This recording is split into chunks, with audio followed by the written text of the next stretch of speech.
जय हिंद। आप सभी को बिहार पुलिस मद्य निषेध कक्षपाल चलन दस्ता का दोस्तों आपका एग्ज़ाम डेट घोषित हो गया, जो कि 14 से आपका 17 जून के बीच होने वाला है।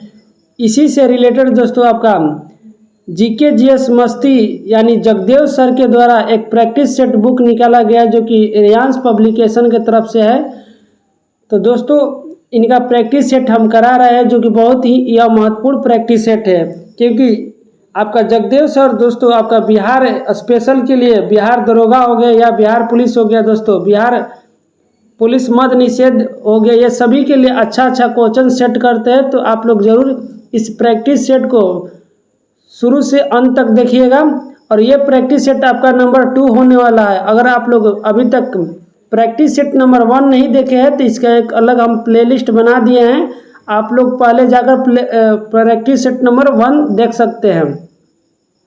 तो आइए क्वेश्चन पर चलते हैं। दोस्तों क्वेश्चन शुरू करने से पहले आप लोग से एक छोटी सी रिक्वेस्ट करेंगे कि अगर आप लोग चैनल पर नए आए हैं तो प्लीज़ चैनल को सब्सक्राइब कर लीजिएगा और साथ ही बेल आइकन को भी ऑन कर लीजिएगा। और दोस्तों ज़्यादा से ज़्यादा अपने दोस्तों के पास भी शेयर करिएगा ताकि उन लोग का भी हेल्प मिल सके और अच्छा से दोस्तों आपका तैयारी हो सके। और यह दोस्तों दावे के साथ कह सकते हैं कि यह प्रैक्टिस सेट आपका एग्जाम में बहुत ही महत्वपूर्ण योगदान देगा। तो आप लोग ज़रूर प्रैक्टिस सेट को कंप्लीट देखिएगा।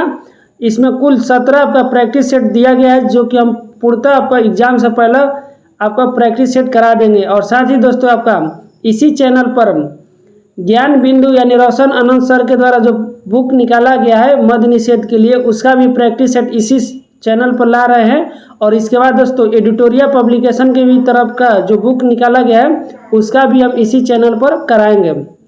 तो आप लोग चैनल को सब्सक्राइब कर ले और साथ ही दोस्तों के पास शेयर कर दे। तो आइए क्वेश्चन नंबर 1 देखते हैं।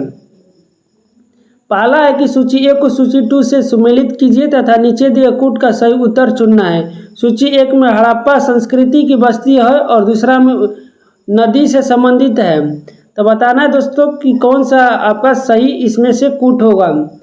अगर दोस्तों आप लोग ने बिहार दरोगा का एग्ज़ाम दिया होगा तो आप लोग देखे होंगे कि इस बार आपका मिलान करने वाला उसके साथ कूट वाला और कथन वाला बहुत सारा क्वेश्चन पूछा हुआ था। तो उसी के मद्देनज़र देखते हुए लेटेस्ट पैटर्न पर यह प्रैक्टिस सेट आपका सेट किया गया है। तो ज़रूर ही आपका एग्ज़ाम में हेल्पफुल होगा, आप बस प्रैक्टिस सेट देखते रहिएगा। तो देखिए आपको हम बताते हैं कि हड़प्पा जो सभ्यता था और उसमें हड़प्पा जो स्थल था वो आपका रावी नदी के तट पर था। वहीं मोहनजोदड़ो आपका दोस्तों सिंधु नदी के तट पर था। कालीबंगा आपका घग्घर नदी के तट पर था और लोथल भोगवा नदी के तट पर था। यानी 1 2 3 4 सही सेम मिलान है। राइट आंसर ऑप्शन ए हो जाएगा। देखिए वर्तमान में हड़प्पा और मोहनजोदड़ो आपका पाकिस्तान में पड़ता है और कालीबंगा आपका भारत के राजस्थान में और लोथल आपका गुजरात राज्य में पड़ता है। और लोथल दोस्तों याद रखिएगा ये एक बंदरगाह स्थल था। अब अगला क्वेश्चन चलते हैं। अगला क्वेश्चन नंबर 2 देखते हैं। देखिए दूसरा नंबर है कि वेद संख्या में 4 है, इनमें सबसे प्राचीन वेद निम्नलिखित में से कौन सा है। देखिए चारों वेद का नाम दिया गया है और प्राचीन वेद का नाम पूछ रहा है कि कौन सा प्राचीन वेद है। तो आप लोग सभी जानते हैं कि सबसे प्राचीन वेद ऋग्वेद हो जाएगा। वहीं दोस्तों अगर सबसे नवीनतम वेद का पूछता तो ये आपका अथर्ववेद हो जाएगा। और अगर गद और पद दोनों में पूछता तो गद और पद में आपका सामवेद हो जाएगा। और धार्मिक कर्मकांड की चर्चा यजुर्वेद में दिया गया है। अगला क्वेश्चन देखिए, तीसरा नंबर क्वेश्चन पर चलते हैं। तीसरा नंबर क्वेश्चन कह रहा है कि ऋग्वेद में निम्नलिखित में से किन नदियों का उल्लेख सबसे कम हुआ है। यहाँ कम बताना है कि ऋग्वेद में किन नदियों का उल्लेख सबसे कम हुआ है। तो दोस्तों सरस्वती नदी का उल्लेख कम हुआ है, उसके बाद सिंधु नदी का और आपका व्यास नदी का, जबकि गंगा और यमुना नदी का उल्लेख बहुत बार हुआ है। यानी राइट आंसर ऑप्शन बी हो जाएगा। तो आप लोग जब एग्जाम में आंसर लगाइएगा तो देख लीजिएगा दोस्तों, क्वेश्चन को ध्यान से पढ़िएगा कि कम पूछा है या ज़्यादा पूछा है या सही उत्तर पूछा है या गलत उत्तर पूछा है, क्योंकि बहुत सारा क्वेश्चन आते हुए भी एग्जाम में आपका हड़बड़ी में गलत टिक हो जाता है। तो ज़रूर आप लोग एग्जाम में थोड़ा धैर्य बना के रखिएगा और साथ ही दोस्तों प्रश्न को ध्यान से पढ़कर ही टिक लगाइएगा। नेक्स्ट देखिए चौथा नंबर की प्रतिहार राजवंश का वास्तविक संस्थापक कौन था? तो प्रतिहार राजवंश का वास्तविक संस्थापक आपका मिहिर भोज हो जाएगा, यानी राइट आंसर ऑप्शन बी हो जाएगा। अगला क्वेश्चन देखिए 5 नंबर के 1857 के विद्रोह का नेतृत्व बिहार में किसने किया था? तो 1857 का विद्रोह का नेतृत्व बिहार में आपका बाबू कुंवर सिंह के द्वारा किया गया था, यानी राइट आंसर ऑप्शन बी हो जाएगा। नेक्स्ट क्वेश्चन देखिए 6 नंबर की इल्विट बिल विवाद का संबंध किससे था? बताइए कि इल्विट बिल विवाद का संबंध किससे था? तो इल्विट बिल विवाद का संबंध आपका भारतीयों को हथियार रखने का अधिकार से संबंधित है, यानी राइट आंसर ऑप्शन ए हो जाएगा। इल्विट बिल आपका भारतीयों को हथियार रखने से संबंधित था। दोस्तों अगर आप लोग चाहते हैं कि हम पूर्ण व्याख्या के साथ हर एक ऑप्शन को आपका पूर्ण एनालिसिस के साथ क्वेश्चन को डील करें तो आप लोग ज़रूर अपना सजेशन कमेंट बॉक्स में दे सकते हैं। अगला वीडियो से हम आपका पूर्ण एनालिसिस के साथ आपका क्वेश्चन को डील करा देंगे। नेक्स्ट देखिए 7 नंबर की कांग्रेस का लखनऊ अधिवेशन 1916 किस कारण ऐतिहासिक माना जाता है? देखिए कांग्रेस का लखनऊ अधिवेशन जो 1916 में हुआ था, ये आपका उसमें कांग्रेस और मुस्लिम लीग की समझौता हुआ था, यानी राइट आंसर ऑप्शन सी हो जाएगा। वहीं कांग्रेस का स्थापना पूछे तो ये आपका 1885 में हुआ था और इसका प्रथम आपका अध्यक्ष बोमेश चंद्र बनर्जी थे। देखिए दोस्तों यहाँ देख सकते हैं कि ये जीके जीएस मस्ती लिखा है कि भाई जीके जीएस मस्ती प्रैक्टिस सेट नंबर 2, यानी जगदेव सर के द्वारा दोस्तों ये बुक निकाला गया है, तो आप लोग जरूर इस बुक को ध्यान से पढ़िएगा। अगला क्वेश्चन पर चलते हैं। क्वेश्चन नंबर 8 देखिए कि होम रूल आंदोलन भारत में प्रारंभ करने का श्रेय किसे जाता है? बताइए कि होम रूल आंदोलन भारत में प्रारंभ करने का श्रेय किसे जाता है? तो दोस्तों ये भारत में प्रारंभ करने का श्रेय बाल गंगाधर तिलक और एनी बेसेंट को जाता है। नेक्स्ट देखिए 9 नंबर, निम्नलिखित में से कौन सा अधिनियम द्वैध शासन से संबंधित है? तो द्वैध शासन से आपका भारत सरकार अधिनियम 1919 था, यानी राइट आंसर ऑप्शन बी हो जाएगा। अगला क्वेश्चन देखते हैं दोस्तों 10 नंबर की भारत छोड़ो आंदोलन के दौरान सबसे तीव्र जन आंदोलन किस क्षेत्र में देखा गया? तो भारत छोड़ो आंदोलन के दौरान सबसे तीव्र जन आंदोलन आपका बंगाल और बिहार के क्षेत्र में देखा गया था। नेक्स्ट क्वेश्चन देखिए पिरामिड किस देश में पाए जाते हैं? तो पिरामिड दोस्तों आपका मिस्र देश में पाए जाते हैं, यानी राइट आंसर ऑप्शन सी हो जाएगा। देखिए दोस्तों आप लोग क्वेश्चन का भी लेवल देख सकते हैं कि किस तरह से क्वेश्चन का लेवल सेट किया गया है और हर एक सब्जेक्ट से आपका क्वेश्चन का लेवल है। देखिए 12 नंबर की यूनान में लोकतंत्र की शुरुआत कहाँ हुई? तो यूनान में लोकतंत्र की शुरुआत सर्वप्रथम एथेंस में हुआ था, राइट आंसर ऑप्शन बी हो जाएगा। अगला है देखिए 13 नंबर की नाट्य शास्त्र के रचयिता कौन है? तो नाट्य शास्त्र का रचयिता आपका भरत मुनि सही उत्तर होगा। नेक्स्ट है देखिए 14 नंबर की भारतनाट्यम नृत्य का संबंध किस राज्य से है? तो भारतनाट्यम नृत्य का संबंध आपका दोस्तों तमिलनाडु राज्य से हो जाएगा। वहीं दोस्तों अगर केरल से पूछे तो केरल से आपका मोहिनी अट्टम को हो जाएगा। आंध्र प्रदेश के दोस्तों आपका कुचिपुड़ी हो जाएगा। अगला देखिए 15 नंबर की निम्नलिखित महानुभाव या अनुमोदित व्यक्तियों की रैंक और वरीयता का काला क्रमानुसार व्यवस्थित कीजिए। बताना है दोस्तों कि कौन सा आपका दोस्तों व्यक्तियों के रैंक के अनुसार आपका वरीयता है। तो सबसे पहले आपका देखिए सबसे पहले दोस्तों अगर ऑप्शन के अनुसार बात किया जाए तो सबसे पहले आपका लोकसभा का अध्यक्ष आ जाएगा, उसके बाद दोस्तों आपका पूर्व राष्ट्रपति आएंगे, उसके बाद आपका पूर्व प्रधानमंत्री, उसके बाद दोस्तों आपका सर्वोच्च न्यायालय के न्यायाधीश और सॉलिसिटर जनरल, यानी 2 1 3 4 5 राइट आंसर दोस्तों ऑप्शन डी हो जाएगा।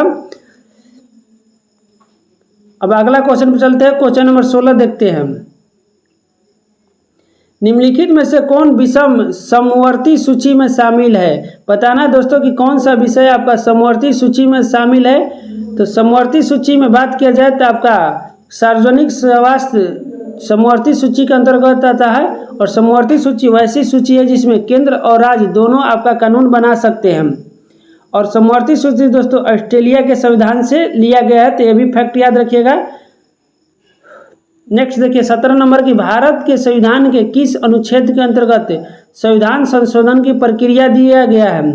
तो संविधान संशोधन की प्रक्रिया आपका अनुच्छेद 368 में दिया गया, यानी राइट आंसर दोस्तों आपका ऑप्शन सी हो जाएगा। अगला क्वेश्चन चलते हैं 18 नंबर की निम्नलिखित में कौन सा मौलिक अधिकार नहीं है। बताना है दोस्तों कि कौन सा आपका इनमें से मौलिक अधिकार नहीं है।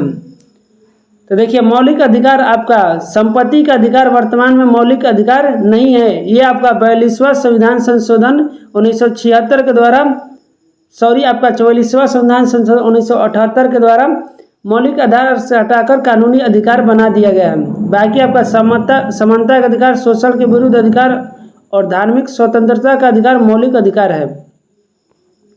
अगला देखिए 19 नंबर पर पूछा है क्वेश्चन की छठी अनुसूची में शामिल राज्यों के लिए निम्न में से कौन सा प्राथमिक लाभ है। बताइए आप लोग की छठी अनुसूची में शामिल राज्यों के लिए निम्न में से कौन सा प्राथमिक लाभ है। तो दोस्तों प्राथमिक लाभ आपका जिला परिषद और क्षेत्रीय परिषद के माध्यम से स्वायत्त शासन आपका प्राथमिक लाभ हो जाएगा। राइट आंसर ऑप्शन डी हो जाएगा। अगला देखिए 20 नंबर की भारत में लोकसभा अध्यक्ष का निर्वाचन कौन करता है। तो भारत में लोकसभा का निर्वाचन दोस्तों आपका लोकसभा के सदस्यों द्वारा ही होता है, यानी राइट आंसर ऑप्शन सी हो जाएगा। नेक्स्ट देखिए 21 नंबर के वर्तमान में राष्ट्रपति द्वारा मनोनीत किया जाता है। बताना है कि दोस्तों कि वर्तमान में राष्ट्रपति के द्वारा किस सभा में दोस्तों मनोनीत किया जाता है। तो इसका सही उत्तर हो जाएगा कि केवल विधानसभा में एक आंगल भारतीय सदस्यों को,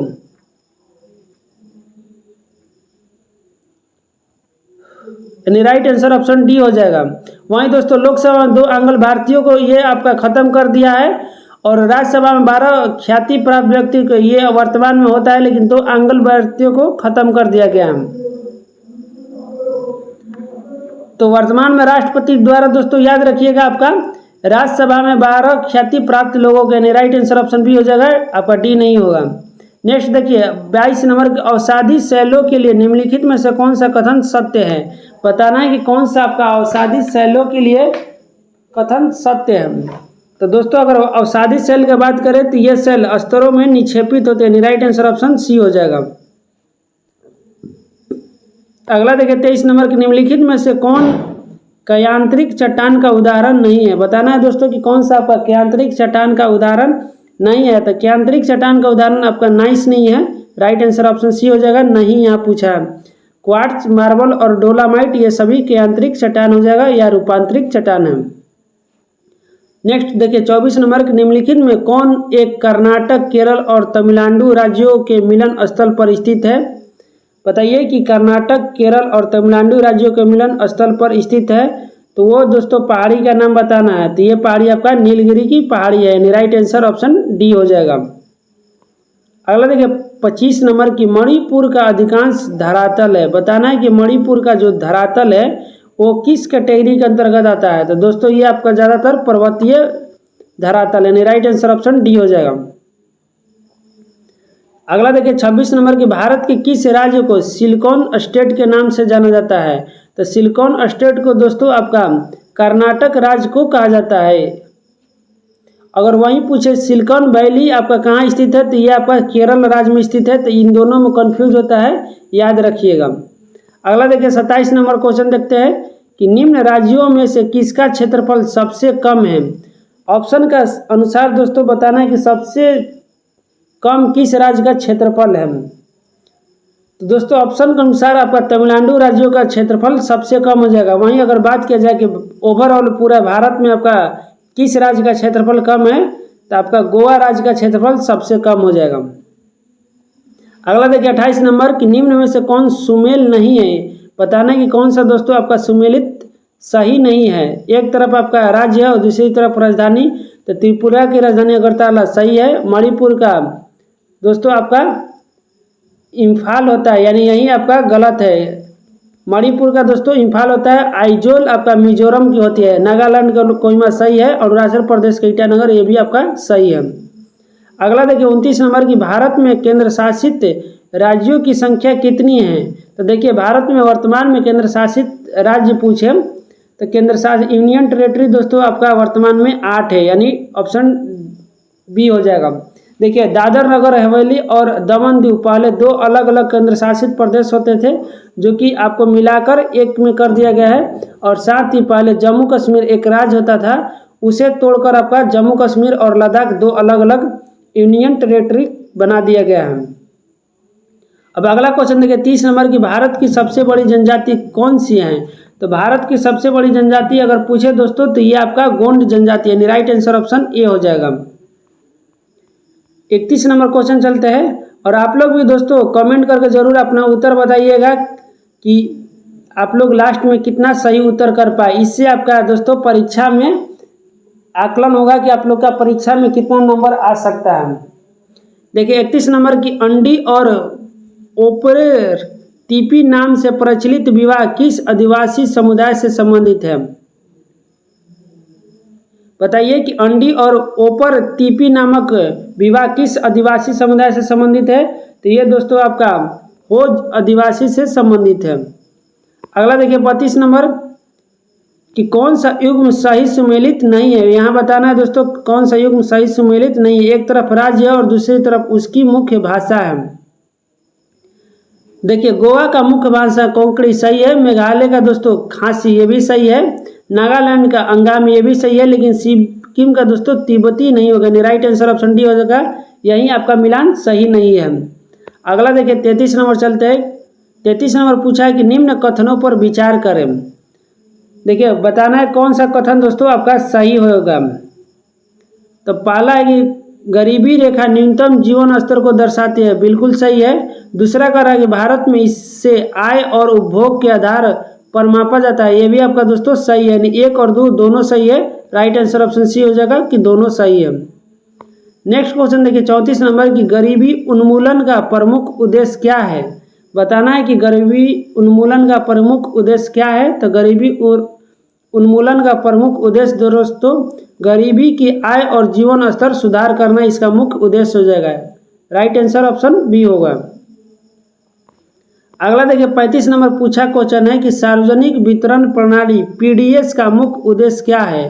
बताइए कि सार्वजनिक वितरण प्रणाली का मुख्य उद्देश्य क्या है। तो इसका मुख्य उद्देश्य हो जाएगा गरीबों को सस्ती दर पर खाद्यान्न उपलब्ध कराना। राइट आंसर ऑप्शन बी हो जाएगा। और इसी के अंतर्गत दोस्तों आपको 5 किलो राशन जो मिलता है सार्वजनिक वितरण प्रणाली का ही एक भाग है।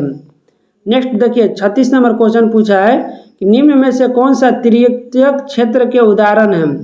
दोस्तों इकोनॉमिक्स में आपका 3 क्षेत्र बांटा गया है, प्राथमिक क्षेत्र, द्वितीयक और तृतीयक क्षेत्र।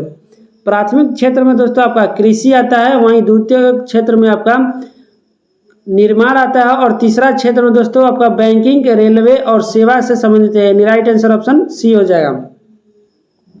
अगला देखिए 37 नंबर की, स्वयं सहायता समूह का मुख्य उद्देश्य क्या है? बताइए कि स्वयं सहायता समूह का आपका मुख्य उद्देश्य क्या है। तो इसका मुख्य उद्देश्य हो जाएगा छोटे स्तर पर बचत और ऋण सुविधा प्रदान करना, यानी राइट आंसर ऑप्शन बी हो जाएगा। और स्वयं सहायता समूह दोस्तों आप लोग गाँव घर में सुने होंगे, जीविका दीदी या स्वयं सहायता समूह। अगला देखिए 38 नंबर की, बहुराष्ट्रीय कंपनी एमएनसी का अर्थ क्या है? बताना दोस्तों कि बहुराष्ट्रीय कंपनी यानी मल्टीनेशनल कंपनी का अर्थ क्या है। तो इसका अर्थ हो जाएगा कि कई देशों में व्यापार करने वाली कंपनी। नेक्स्ट देखिए 39 नंबर की, उदारीकरण यानी लिबराइजेशन का क्या अर्थ है? बताइए आप लोग कि लिबराइजेशन का क्या अर्थ है। तो इसका अर्थ होता है कि व्यापार और उद्योग पर प्रतिबंध को हटाना, यानी राइट आंसर ऑप्शन बी हो जाएगा। और इसी का दोस्तों नीति आपका एलपीजी लाया गया था, लिबराइजेशन, प्राइवेटाइजेशन और ग्लोबलाइजेशन। ये आपका 1991 में मनमोहन गांधी जब उस टाइम वित्त मंत्री थे तो उनके द्वारा दोस्तों लाया गया था। अगला देखिए 40 नंबर की, डायोड का प्रयोग किया जाता है। बताइए कि डायोड का प्रयोग कब किया जाता है। तो डायोड का प्रयोग आपका दोस्तों एसी वोल्टेज को डीसी वोल्टेज में परिवर्तित करने के लिए किया जाता है, यानी राइट आंसर ऑप्शन बी हो जाएगा। वहीं दोस्तों अगर डीसी से एसी वोल्टेज पूछे तो रेक्टिफायर का प्रयोग किया जाता है, और विद्युत धारा से यांत्रिक धारा में पूछे तो दोस्तों ये आपका मोटर का प्रयोग किया जाता है। अगला देखिए 41 नंबर की, मनुष्य के लिए सबसे हानिकारक विकिरण कौन सा है? बताना है दोस्तों कि मनुष्य के लिए सबसे हानिकारक आपका कौन सा किरण होगा। तो ये आपका दोस्तों गामा किरण हो जाएगा, यानी राइट आंसर ऑप्शन सी हो जाएगा, जो कि बहुत ही आपका हानिकारक है और इसका तरंग दैर्ध्य सबसे अधिक रहता है, जो कि शरीर को दोस्तों छेद कर कैंसर उत्पन्न कर सकता है। अगला देखिए 42 नंबर के निम्नलिखित विकिरणों के आवृत्ति को बढ़ते क्रम में व्यवस्थित करना है। बताना दोस्तों कि आपका इनमें से कौन सा आवृत्ति के अनुसार बढ़ते हुए क्रम होगा। तो इसका एक शॉर्ट ट्रिक बता देते हैं हम। इसका शॉर्ट ट्रिक होता है दोस्तों कि आपका गा ए प दु अ रे सी, याद रखिएगा दोस्तों, गा ए प दु अ रे सी।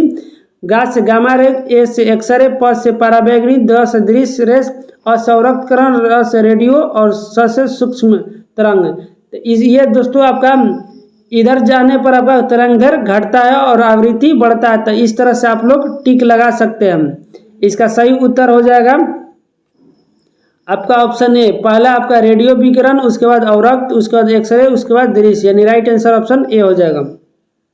अगला क्वेश्चन देखिए 43 नंबर के प्रकाश की गति किस माध्यम में सबसे कम होती है। बताना दोस्तों कि प्रकाश की गति किस माध्यम में सबसे कम होगा। तो ये आपका दोस्तों ठोस में सबसे कम हो जाएगा, यानी राइट आंसर ऑप्शन ए हो जाएगा। वहीं अगर ध्वनि रहता तो ध्वनि का सबसे अधिक ठोस में ही होता है। नेक्स्ट देखिए 44 नंबर की निम्नलिखित युग्म में कौन सा युग्म सही सुमेलित नहीं है। बताना है कौन सा दोस्तों गलत सुमेलित है। एक तरफ विद्युत चुंबकीय तरंग है और दूसरी तरफ तरंग दैर्ध्य परास है उसका। तो दोस्तों ये आपका डाटा है, याद कर लीजिएगा। आपका पराबैंगनी किरण इसका सही उत्तर होगा, जो कि सही सुमेलित आपका नहीं है, बाकी सब सही सुमेलित है। अगला क्वेश्चन देखिए 45 नंबर की तापमान बढ़ने पर सभी शुद्ध धातुओं के प्रतिरोध पर क्या प्रभाव पड़ता है। तो तापमान बढ़ने पर अगर सभी शुद्ध धातु का प्रतिरोध पूछे तो यह दोस्तों आपका प्रतिरोध बढ़ता है। वहीं अगर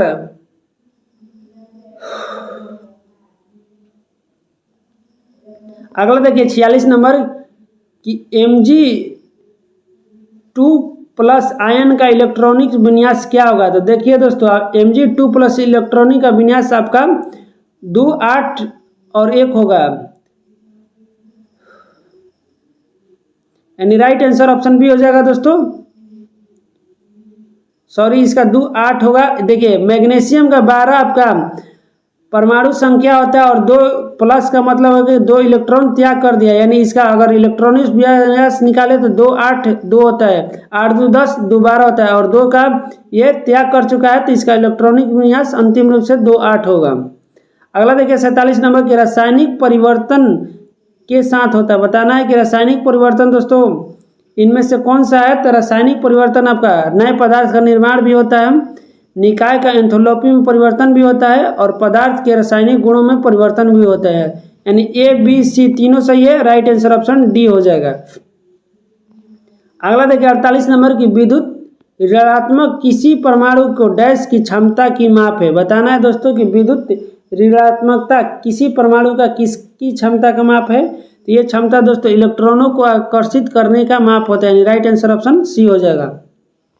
नेक्स्ट देखिए 49 नंबर की धातुओं की विद्युत प्रतिरोधकता का सही क्रम चुने। तो धातुओं का अगर विद्युत प्रतिरोधकता का सही क्रम पूछा है तो पहले आपका Ag यानी सिल्वर हो जाएगा, उसके बाद निकेल, उसके बाद Hg और उसके बाद दोस्तों W, यानी राइट आंसर ऑप्शन ए हो जाएगा। अगला देखिए 50 नंबर की निम्नलिखित में से कौन सा संघ है जिसमें परिसंचरण तंत्र तथा श्वसन तंत्र दोनों अनुपस्थित, यानी दोनों नहीं पाए जाते हैं। बताइए कि इसका सही उत्तर क्या होगा। तो इसका राइट हो जाएगा आपका टीनोफेरा। आपका संघ में परिसंचरण तंत्र और श्वसन तंत्र दोनों नहीं पाए जाते हैं, तो याद रखिएगा दोस्तों टीनोफोरा संघ। अगला देखिए 51 नंबर निम्नलिखित में से किस जीव में जबड़े का अभाव होता है। ऑप्शन के अनुसार दोस्तों किस जीव में आपका जबड़े का अभाव होगा। तो इसका सही उत्तर हो जाएगा मिक्सिन या हैंग फिक्स में जबड़े का अभाव होता है।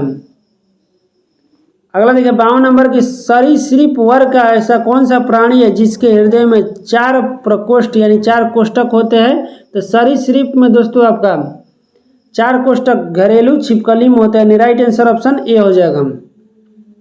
सॉरी, आपका घरेलू छिपकली नहीं मगरमच्छ में होता है, राइट आंसर ऑप्शन सी हो जाएगा। अगला क्वेश्चन पे चलते हैं।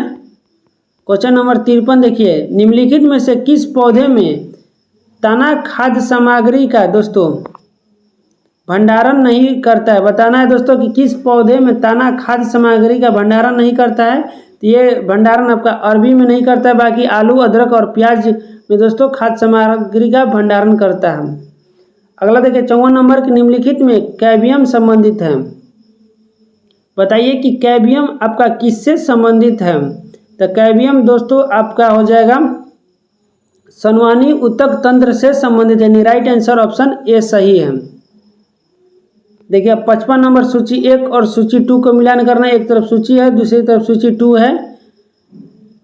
ये आपका बायोलॉजी से संबंधित क्वेश्चन है दोस्तों, तो आइए मिलान करते हैं इसका।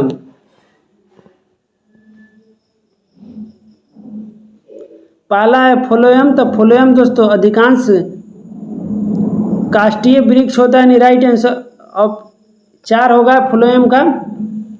उसके बाद कह रहा है मूल रोम। मूल रोम दोस्तों सरल ऊतक है। उसके बाद कोलेनकाइम है। कोलेनकाइम में आपका दोस्तों जटिल ऊतक हो जाएगा। और वाद्यरंत ये आपका एक कोशिकीय है, यानी 4 3 2 1। इसका राइट आंसर ऑप्शन डी हो जाएगा। अगला देखिए 56 नंबर पर चलते हैं कि निम्नलिखित में से कौन सा ऊतक किसी भी रासायनिक या यांत्रिक प्रतिबलों से शरीर की सुरक्षा का कार्य मुख्य रूप से करता है। बताना है कि कौन सा ऊतक किसी भी रासायनिक या यांत्रिक प्रतिबलों से सुरक्षा की कार्य करता है। तो इसका सही उत्तर हो जाएगा ऑप्शन बी, संयुक्त उपकला ऊतक शरीर की सुरक्षा का कार्य करता है। अगला देखिए 57 नंबर आपका कंप्यूटर संबंधित है कि रैम का पूरा नाम क्या है दोस्तों? बताइए कि आप लोग अगर चलाते होंगे मोबाइल या लैपटॉप तो रैम नाम सुने होंगे कि रैम का पूरा नाम क्या है। तो इसका पूरा नाम हो जाएगा random access memory. Right answer option B हो जाएगा। 58 नंबर क्वेश्चन देखिए कि भोजन श्रृंखला का सही क्रम क्या है? तो भोजन श्रृंखला का सही क्रम दोस्तों पहले आपका उत्पादक होगा, उसके बाद उत्पादक को उपभोक्ता खाएगा और उपभोक्ता को अपघटक खाएगा। यानी राइट आंसर ऑप्शन बी हो जाएगा। देखिए 59 नंबर क्वेश्चन पूछा है कि निम्न में से कौन सा उत्पादक है? बताइए कि कौन सा आपका दोस्तों उत्पादक है। तो उत्पादक वैसा होता है जो कि स्वयं ही आपका दोस्तों स्वपोषण होता है, यानी भोजन पोषण स्वयं ही बना लेता है। तो ये आपका घास हो जाएगा। यानी राइट आंसर ऑप्शन बी हो जाएगा। अगला देखिए 60 नंबर के, निम्न में से कौन सा कथन असत्य है? यानी कौन सा कथन दोस्तों आपका गलत है, बताना है। पहला है कि क्लोरोफिल पत्तियों को हरा रंग देता है, बिल्कुल सही है। दूसरा है कि प्रकाश संश्लेषण में ऑक्सीजन बनती है, ये भी सही है।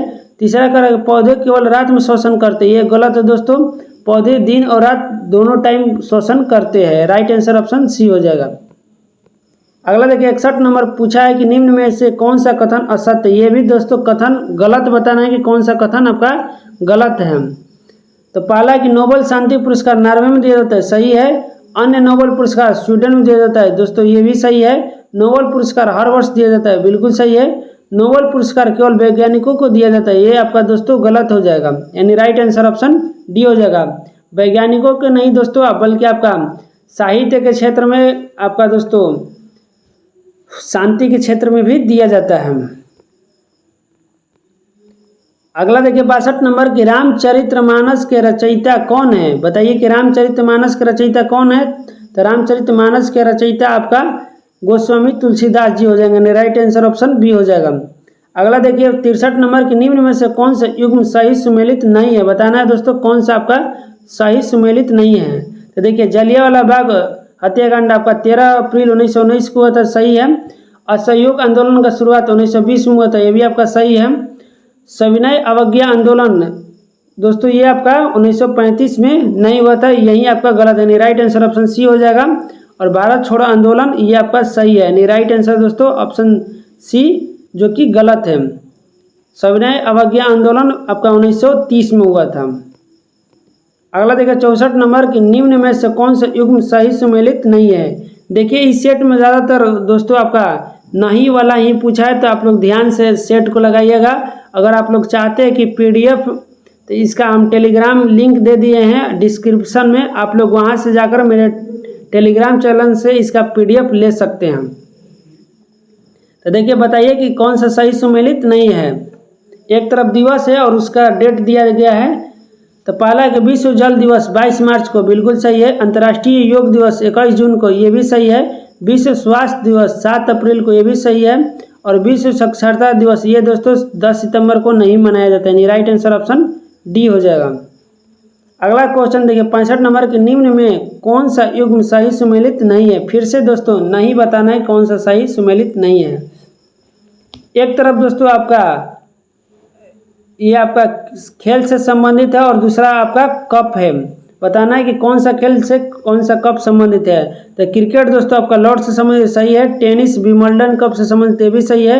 हॉकी दोस्तों रग्बी, ये दोनों आपका खेल है, यही सही हो जाएगा। ये आपका सही सुमेलित नहीं है। राइट आंसर ऑप्शन सी हो जाएगा।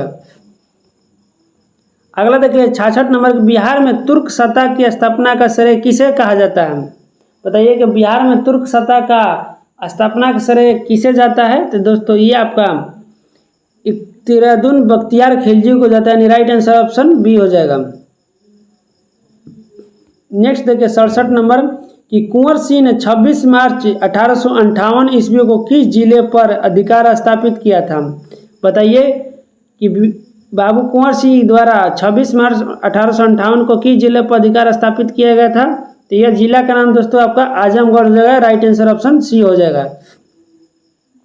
अगला देखिए 68 नंबर की, बिहार में साइमन कमीशन के बहिष्कार का निर्णय किसके नेतृत्व में लिया गया था। तो साइमन कमीशन का अगर बहिष्कार की बात करें तो बिहार में आपका इसका नेतृत्व अनुग्रह नारायण सिन्हा के द्वारा किया गया था। राइट आंसर ऑप्शन डी हो जाएगा। नेक्स्ट देखिए 69 नंबर की, बिहार के किस राज्यपाल के कार्यकाल में सर्वप्रथम राष्ट्रपति शासन लागू हुआ था। तो बिहार का दोस्तों नित्यानंद कानूनगो के ही कार्यकाल में आपका राष्ट्रपति शासन लागू हुआ था। राइट आंसर ऑप्शन ए हो जाएगा। अगला देखिए 70 नंबर की, बिंबिसार ने मगध साम्राज्य की राजधानी कहाँ बनाया था। तो बिंबिसार के द्वारा दोस्तों मगध साम्राज्य का प्राचीन राजधानी आपका गिरिब्रज में हो जाएगा। राइट आंसर ऑप्शन ए हो जाएगा। और बाद में आगे चलकर उदयन के द्वारा आपका दोस्तों पाटलिपुत्र का स्थापना किया गया था।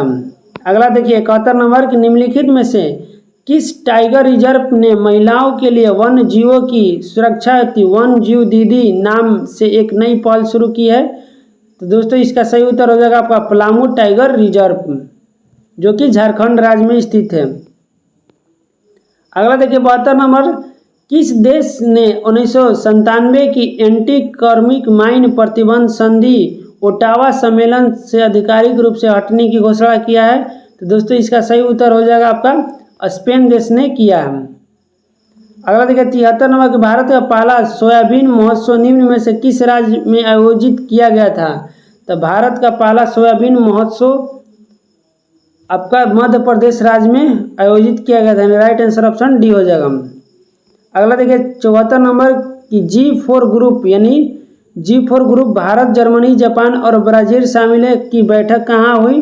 तो G4 ग्रुप की बैठक दोस्तों आपका भारत में ही हुआ था। राइट आंसर ऑप्शन बी हो जाएगा। अगला देखिए 75 नंबर की, शीतकालीन ओलंपिक्स 2026 में पदक तालिका में शीर्ष, आगे क्वेश्चन पढ़ते हैं, शीर्ष स्थान किसने हासिल किया है। तो इसका सही उत्तर हो जाएगा दोस्तों आपका नीदरलैंड्स ने हासिल किया है। नेक्स्ट दोस्तों आपका करंट से है, आप लोग बना लीजिएगा। अगला देखिए 77 नंबर के, निम्न में से किसने मणिपुर के 13वें मुख्यमंत्री के रूप में शपथ ली है। तो मणिपुर के 13वें मुख्यमंत्री के रूप में दोस्तों आपका बीरेंद्र सिंह ने शपथ लिया था। अगला देखिए 78 नंबर की, ग्रीन हाइड्रोजन, ईवीएस, सेमीकंडक्टर और डेटा सेंटर जैसे उभरते सेक्टरों को फाइनेंस करने के लिए सेंटर ऑफ एक्सीलेंस चक्रा किसने लॉन्च किया है। तो इसका सही उत्तर हो जाएगा आपका एसबीआई बैंक ने लॉन्च किया है। तो दोस्तों इस सेट में आपका सभी विषय के साथ साथ करंट अफेयर भी शामिल किया गया है, जो कि आपका परीक्षा में जरूर पूछता है। तो आप लोग जरूर करंट अफेयर को भी दोस्तों ध्यान में रखिएगा, क्योंकि बिहार दरोगा में देखें कि आपका करंट अफेयर की संख्या बहुत ही ज़्यादा था। अगला देखिए कि विंग्स इंडिया 2026 अवार्ड्स में वर्ष के सर्वश्रेष्ठ हवाई अड्डे का पुरस्कार किसे मिला है। तो ये पुरस्कार दोस्तों आपका दिल्ली को मिला है। अगला देखिए 80 नंबर की, तारिक रहमान किस देश के प्रधानमंत्री बने हैं। तो तारिक रहमान दोस्तों आपका मालदीव के प्रधानमंत्री बने हैं। नेक्स्ट देखिए 81 नंबर आपका मैथ से यहाँ से शुरू होता है, तो मैथ आप लोग स्वयं बनाइएगा और रीजनिंग हम इसका उत्तर बता देते हैं। तो 81 का सही उत्तर ऑप्शन बी हो जाएगा। देखिए 82 का सही उत्तर आपका ऑप्शन सी हो जाएगा। 83 देखते हैं दोस्तों, 83 का सही उत्तर आपका ऑप्शन सी होगा। 84 का सही उत्तर ऑप्शन बी हो जाएगा। 85 का सही उत्तर ऑप्शन ए होगा। बेटा पानी नहीं ले आए हैं। 86 का सही उत्तर ऑप्शन बी हो जाएगा। उसके बाद दोस्तों आपका 87 चलते हैं, आपका रीजनिंग से संबंधित है कि अंग्रेजी शब्दकोश के अनुसार सही क्रम में सजाना है कि कौन सा वर्ड पहले आएगा। तो दोस्तों आप लोग अल्फ़ाबेटिकल सजाइएगा, इसका सही उत्तर ऑप्शन सी हो जाएगा। नेक्स्ट देखिए 88 नंबर की सही विकल्प का चयन करना है निम्नलिखित में शब्दों के व्यवस्था के तार्किक और सार्थी क्रम में। तो ये भी आपका दोस्तों रीजनिंग है, तो इसका सही उत्तर ऑप्शन ए होगा कि पहले वाष्पीकरण होगा, उसके बाद दोस्तों बादल बनेगा, उसके बाद वर्षा होगा और उसके बाद समुद्र में जाएगा पानी, यानी राइट आंसर ऑप्शन ए हो जाएगा। अगला देखिए आपका अगला भी रीजनिंग से संबंधित है, सीरीज मेथड है, तो बनाइएगा आप लोग, इसका सही उत्तर ऑप्शन सी होगा। अगर आप लोग मैथ और रीजनिंग बनाने में दिक्कत होता है तो आप लोग ज़रूर कमेंट में बताइएगा, हम नेक्स्ट वीडियो में मैथ और रीजनिंग का पूर्ण दोस्तों डिस्क्रिप्शन के साथ पूर्ण सोल्यूशन के साथ बनाकर हम बता देंगे। अगला देखिए 90 नंबर की दी गई श्रृंखला दोस्तों, ये भी आपका रीजनिंग से संबंधित है, इसका सही उत्तर ऑप्शन डी हो जाएगा। देखिए वीडियो ज़्यादा लंबी ना हो इसलिए दोस्तों हम शॉर्टकट में बता रहे हैं। अगर आप लोग चाहते हैं कि पूर्ण व्याख्या के साथ बताएं तो आप लोग ज़रूर अपना राय दे सकते हैं। 91 देखिए आपका इंग्लिश संबंधित है, वॉकिंग ऑन द आइस बताना है दोस्तों, इसका इडियम फ्रेज बताना है। 91 का सही उत्तर होगा डूइंग समथिंग रिस्की।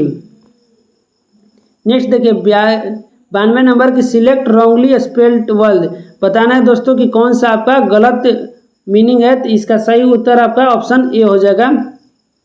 अगला देखिए 93 नंबर आपको ट्रांसलेट करना है, translate to into the Hindi the police are investigating the matter बताना है दोस्तों, इसका हिंदी क्या होगा, तो इसका हिंदी होगा पुलिस मामले की जांच कर रही है, यानी राइट आंसर ऑप्शन ए हो जाएगा।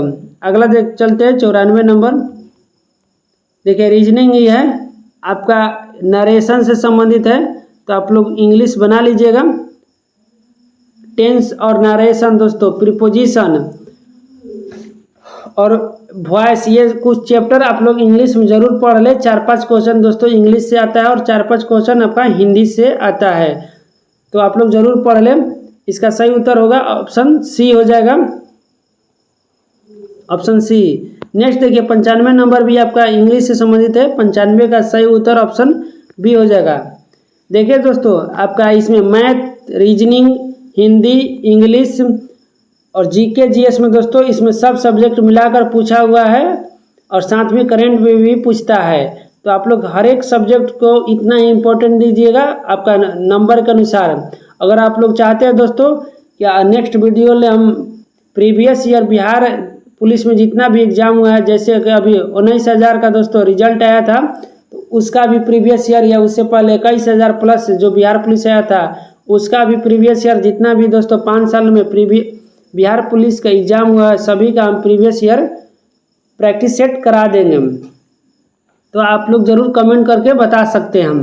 देखिए 96 नंबर हिंदी है कि उसने कुछ खाया नहीं, कुछ किस सर्वनाम का बोध है, तो दोस्तों ये आपका अनिश्चयवाचक का सर्वनाम हो जाएगा, राइट आंसर ऑप्शन डी हो जाएगा। नेक्स्ट देखिए 97 नंबर की मैंने नौकर से खाना बनवाया वाक्य में कौन सी क्रिया है, तो इस वाक्य में दोस्तों आपका प्ररार्थक क्रिया हो जाएगा।